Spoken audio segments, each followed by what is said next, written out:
Hello students. इस video में हम सेंटेंस और उसके प्रकार को समझने वाले हैं। तो सबसे पहले हम देखते हैं सेंटेंस। सेंटेंस हिंदी में वाक्य कहते हैं। तो वाक्य या सेंटेंस क्या होता है, देखें definition. Sentence is a group of words which expresses a complete thought meaning. Sentence जो है शब्दों के समूह है। अ ग्रुप ऑफ वर्ड शब्दों का जो समूह है, और ये वर्ड्स कैसे होना चाहिए, मीनिंगफुल सार्थक शब्दों के समूह और सही क्रम में होना चाहिए। सही क्रम मतलब जैसे इंग्लिश की बात करें तो सब्जेक्ट वर्ब और ऑब्जेक्ट होते हैं। सबसे पहले सब्जेक्ट फिर वर्ब देन ऑब्जेक्ट, तो इस क्रम में होना चाहिए और सार्थक शब्द होना चाहिए। उसके ग्रुप को हम क्या बोलते हैं, सेंटेंस बोलते हैं, जो कंप्लीट अर्थ व्यक्त करता है। It consist of a subject and a predicate. Sentence में एक सब्जेक्ट होता है और एक प्रेडिकेट होता है। अब सब्जेक्ट और प्रेडिकेट पिछले वीडियो में हमने समझ लिया है, फिर भी से यहाँ हम समझाते हैं। All sentences have a noun और pronoun component called the subject. इसमें सभी सेंटेंसेस में प्रोनाउन और नाउन जो है सब्जेक्ट के रूप में यूज होता है। सब्जेक्ट हिंदी में क्या कहते हैं, कर्ता। कर्ता माने काम को करने वाला, उसको सब्जेक्ट बोलते हैं, जो नाउन भी होता है और प्रोनाउन होता है। And the verb part called predicate, और वर्ब का जो पार्ट होता है वो कहलाता है प्रेडिकेट। सेंटेंस कैपिटल लेटर से शुरू होता है और फुल स्टॉप से एंड होता है, या क्वेश्चन मार्क से एंड होता है। फॉर एग्जाम्पल देखें, आकाश वॉज अ डॉक्टर। तो आकाश इसमें सब्जेक्ट है जो एक नाउन है, और वॉज अ डॉक्टर जो है वो क्या है, प्रेडिकेट है। She sings a song. She subject है जो प्रोनाउन है।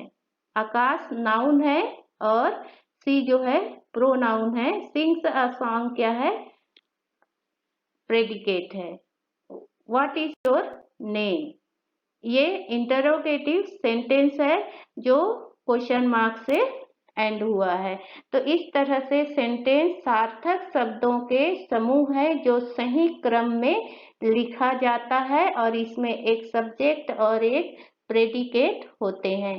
Then types of sentence. Sentence के प्रकार। सेंटेंस तीन प्रकार के होते हैं, simple sentence, compound sentence and complex sentence. तो इसे हम बारी बारी से समझेंगे। सबसे पहले सिंपल सेंटेंस, सरल वाक्य जिसको कहा जाता है हिंदी में। Simple sentence is one which has only one subject and one finite verb. Simple sentence वह सेंटेंस होते हैं जिसमें एक सब्जेक्ट होता है और एक फाइनाइट वर्ब होता है। तो फाइनाइट वर्ब क्या है ये हम पढ़ चुके हैं। तो सिंपल सेंटेंस में एक सब्जेक्ट और एक फाइनाइट वर्ब होते हैं। For example, he is a singer. ठीक है, ही क्या है, सब्जेक्ट है जो प्रोनाउन के रूप में है। इस जो है फाइनाइट वर्ब है, और ही इज अ सिंगर ये सिंपल सेंटेंस है। She reads a book. She subject है, प्रोनाउन के रूप में यूज हुआ है, और रीड्स जो है वो फाइनाइट वर्ब है। सी रीड्स अ बुक एक सिंपल सेंटेंस है। Then compound sentence. Compound sentence जिसको संयुक्त वाक्य कहा जाता है। A sentence which is made up of two or more coordinate main principal independent clauses is called compound sentence. Compound sentence वह sentence होते हैं जो दो या दो से अधिक प्रिंसिपल क्लॉज से बने होते हैं। ये सब एक ही क्लॉज का नाम है। जो कोऑर्डिनेट क्लॉज का मतलब होता है ऐसा क्लॉज जो अपना पूर्ण अर्थ व्यक्त करने के लिए दूसरे क्लॉज के ऊपर डिपेंड नहीं रहता है। सेकंड बात, मेन क्लॉज, प्रिंसिपल क्लॉज और इंडिपेंडेंट क्लॉज एक ही चीज होते हैं। ये भी वही है जो अपना अर्थ व्यक्त करने के लिए किसी दूसरे क्लॉज के ऊपर डिपेंड नहीं रहता। तो कंपाउंड सेंटेंस में दो या दो से अधिक प्रिंसिपल क्लॉसेस होते हैं और जो मेन ट्रिक है जो कोऑर्डिनेटिंग कंजक्शन से जुड़े होते हैं। यदि आ गया आपके एग्जाम में कि एक सेंटेंस दिया है और उसे आपको आइडेंटिफाई करना है तो आप उसका कंजक्शन देखें। यदि कंजक्शन जो है वो कोऑर्डिनेटिंग कंजक्शन है तो आप समझ जाइएगा कि दिया गया सेंटेंस क्या होगा, कंपाउंड सेंटेंस। फॉर एग्जाम्पल देखें, I got the book from the library and read it and enjoyed it. I got the book from the library, ये एक प्रिंसिपल क्लॉज है और दूसरा है read it एंड तीसरा जो क्लॉज है enjoyed it। तो यहाँ पर तीन क्लॉसेस है ना, जो प्रिंसिपल क्लॉज है या कोऑर्डिनेट क्लॉज है और वो कौन से कंजक्शन से जुड़े हैं, एंड कौन सा ये होता है, कंजक्शन होता है कोऑर्डिनेटिंग कंजक्शन। हमने पढ़ लिया है conjunction, there are two types of conjunction, coordinating conjunction and subordinating conjunction. तो कंजक्शन जो है बहुत ही काम की चीज है, उसे रख लीजिए, पहले भी मैं आपको बोल चुकी हूँ। तो ये तीन क्लॉसेस हैं जो कोऑर्डिनेट या प्रिंसिपल क्लॉज है जो कोऑर्डिनेटिंग कंजक्शन से जुड़े हैं। इसकी मेन पहचान है, आपको पहचान करना है तो आप कंजक्शन देख के पहचान सकते हैं। Then complex sentence. अच्छा, इसके बाद ये इतने सारे जो है फिर से आपको रिवाइज करने के लिए मैं इसमें आपको कोऑर्डिनेटिंग कंजक्शंस कौन कौन से होते हैं उसको यहाँ पर मैंने लिख दिया है। अब इसको याद करने का एक बहुत ही सरल ट्रिक है कि आप एक शब्द याद कर ले, कौन सा, फेन बॉयस। फेन बॉयस में आप पूरे एक एक लेटर का आप देखोगे तो सभी से इसमें कंजक्शंस आ जाते हैं, एक दो को छोड़कर, ठीक है। वहां देखें इसमें F for, A for and, as well as, okay, and N for not only but also, nor, neither nor, no less than, ये है, and B for but, O for or या only, otherwise, and Y for yet और S for so.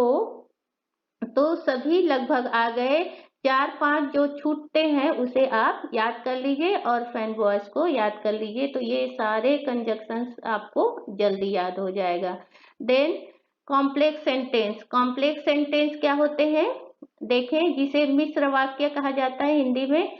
A sentence which is made up of one principal clause and one or more subordinate clauses is called a complex sentence. Complex sentence वह sentence होते हैं जिसमें एक principal clause होता है। Principal clause या main clause, independent clause एक ही है ना। तो जो सेंटेंस, जिस सेंटेंस में एक प्रिंसिपल क्लॉज होते हैं एंड वन और मोर, एक या एक से ज्यादा सब ऑर्डिनेट क्लॉज होते हैं। अब सब ऑर्डिनेट क्लॉज क्या है, ये क्लॉज वाले वीडियो में हम पढ़ चुके हैं और नहीं पता है आपको तो वीडियो देख लीजिएगा क्लॉज का। एंड यहाँ पर हम बता देते हैं कि सब ऑर्डिनेट क्लॉज वो होते हैं जो अपना पूर्ण अर्थ व्यक्त नहीं करता और पूर्ण अर्थ व्यक्त करने के लिए प्रिंसिपल क्लॉज के ऊपर डिपेंड रहता है, तो इसे कॉम्प्लेक्स सेंटेंस कहते हैं। और कॉम्प्लेक्स सेंटेंस में जो क्लॉसेस हैं, एक प्रिंसिपल क्लॉज और एक से अधिक सब ऑर्डिनेट क्लॉसेस जो होते हैं वो सब ऑर्डिनेटिंग कंजक्शन से जुड़े रहते हैं। इसको आपको यदि सेंटेंस पहचानना है तो आप कंजक्शन देखें। यदि कंजक्शन सब ऑर्डिनेटिंग कंजक्शन से जुड़े हैं तो वो कहलाएगा कॉम्प्लेक्स सेंटेंस, और कोऑर्डिनेटिंग से जुड़े हैं तो कंपाउंड सेंटेंस, और सिंपल सेंटेंस में कोई कंजक्शन नहीं होता है। For example, when she asked me I told her that I would not help her। सबसे पहले when she asked me एक सबऑर्डिनेट क्लॉज है, I told her एक प्रिंसिपल क्लॉज है, and that I would not help her ये दूसरा subordinate clause है। तो यहाँ पर एक प्रिंसिपल क्लॉज है और दो सबऑर्डिनेट क्लॉज है जो सब ऑर्डिनेटिंग कंजक्शन से जुड़े हैं। सब ऑर्डिनेटिंग कंजक्शन क्या है, यहाँ पर दैट है एंड व्हेन है। ओके, तो इस तरह से जो सेंटेंस, जिस सेंटेंस में एक प्रिंसिपल क्लॉज और एक से अधिक सब ऑर्डिनेट क्लॉज हो जो को सब ऑर्डिनेटिंग कंजक्शन से जुड़ा हो, तो उसे क्या कहते हैं, कॉम्प्लेक्स सेंटेंस कहते हैं। अब आपके लिए फिर से हम यहाँ पर सब ऑर्डिनेटिंग कंजक्शंस कौन कौन से होते हैं मैंने यहाँ पर लिख दिया है, ये बहुत ही इम्पोर्टेंट है, आप याद कर लीजिएगा। देन आपके लिए ये क्वेश्चंस है, आप इसका आंसर कमेंट बॉक्स में जरूर पोस्ट करें। आपको आइडेंटिफाई द सेंटेंसेस, आइडेंटिफाई करना है कि इसमें जो 7 सेंटेंसेस मैंने दिया है वो सिंपल सेंटेंस है या कंपाउंड सेंटेंस है या फिर कॉम्प्लेक्स सेंटेंस है, नाम इसको बताना है। तो फिर से बोल रही हूँ, सही ट्रिक है कंजक्शन देखना। कंजक्शन कौन सा कंजक्शन है आप देखकर आसानी से आप बता सकते हो। ओके, तो इस तरह से हमारा ये वीडियो यहीं पर खत्म होता है। यदि वीडियो अच्छा लगा तो लाइक करिए, सब्सक्राइब करिए मेरे चैनल को। Thank you.